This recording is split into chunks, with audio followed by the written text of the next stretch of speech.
tourism development, and the politics of national prosperity. You can adjust the language according to your preference. Choose the program that suits your needs from the playlist.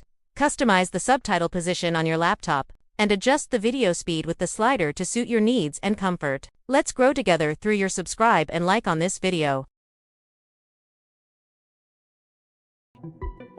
Powerful states may exert influence over travel flows through visa regimes and aviation agreements. Smaller nations must navigate this hierarchy with finesse, avoiding impetuous alignment that could alienate regional partners. Environmental degradation remains an endemic challenge. Coral reefs incarnadine from rising temperatures. Wetlands become fetid from unchecked waste. When policymakers flout environmental data, the long-term efficacy of tourism policy deteriorates. Civil society organizations, often indefatigable, attempt to edify both citizens and officials. Through exhaustive documentation, they enumerate discrepancies between projected revenue and actual distribution.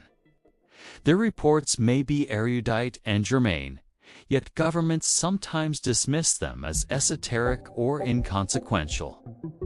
During a political interregnum, regulatory paralysis may prevail.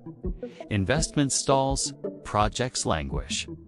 An impasse emerges between reformist ministers and intransigent bureaucracies.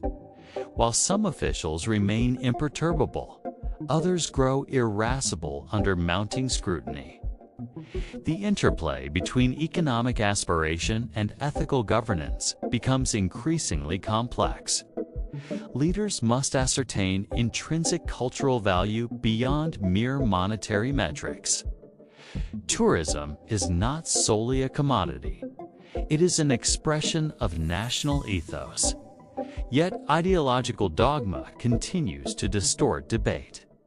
Doctrinaire factions insist on homogeneous development models, ignoring heterogeneous realities. Such rigidity can engender long-term instability.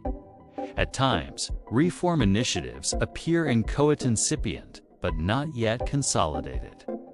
Policies are drafted with alacrity, but implemented with dilatory caution. When expectations are not met, public frustration crescendos. The political risk is that dissatisfaction may foment broader insurrectionary sentiment. Although outright insurrection remains rare, fractious opposition can destabilize governance. If leaders are perceived as imperious or indifferent to indigents, legitimacy erodes inexorably. The tourism sector, though resilient, is not infallible. External shocks, pandemics, natural disasters, geopolitical conflict can inundate fragile economies. Governments must therefore incorporate contingency planning and diversify revenue streams.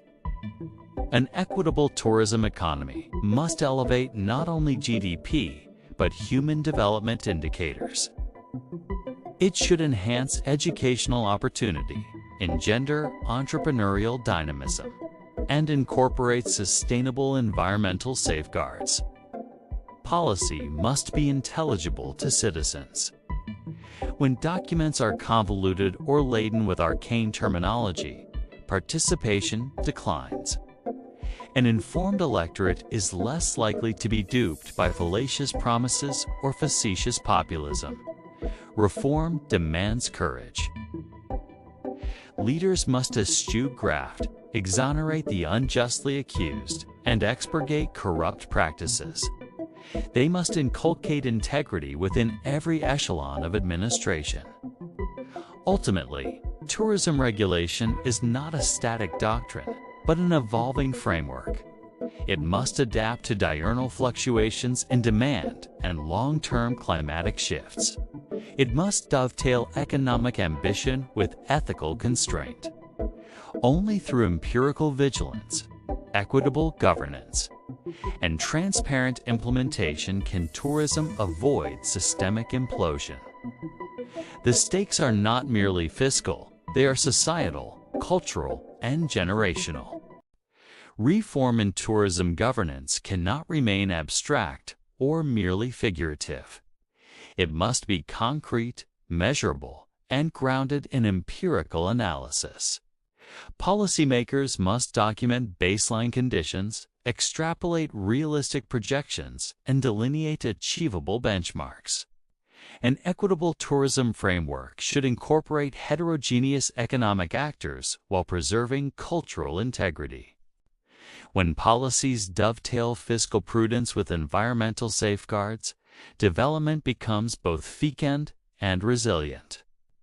In many developing economies, tourism once appeared as a fortuitous fluke-an unexpected windfall rather than a structured strategy. However, reliance on fortune alone is fatuous. Sustainable growth requires indefatigable planning and exacting oversight. Regulatory reform must also address duplication in procurement processes. When graft infiltrates contracting systems, public trust implodes. Officials who hoodwink constituents or equivocate under scrutiny exacerbate institutional fragility. To restore fidelity, governments must convene independent review boards capable of conducting exhaustive audits. These boards should be impartial, imperturbable, and insulated from factional pressure. Their mandate must be explicit and intelligible. Transparency initiatives may at first encounter resistance from the entrenched hierarchy. Some officials, irascible and impetuous, may perceive oversight as an invidious intrusion. Yet reform is not an imprecation. It is an investment in credibility. Education is equally vital. Training programs can edify local entrepreneurs, enabling them to emulate global best practices without sacrificing indigenous ethos. Rather than fostering idolatry of foreign models, policymakers should encourage eclectic adaptation. Digital innovation can enhance regulatory efficacy. Data platforms that enumerate visitor flows in real time help forestall overcrowding and environmental degradation. Such systems also facilitate equitable taxation and reduce opportunities for graft. Environmental policy must move beyond euphemism. Coral bleaching, fetid waterways, and deforestation are not inconsequential anomalies. They are systemic warnings. When leaders flout scientific evidence, the long-term implications are grievous. A resilient tourism economy must diversify beyond seasonal volatility.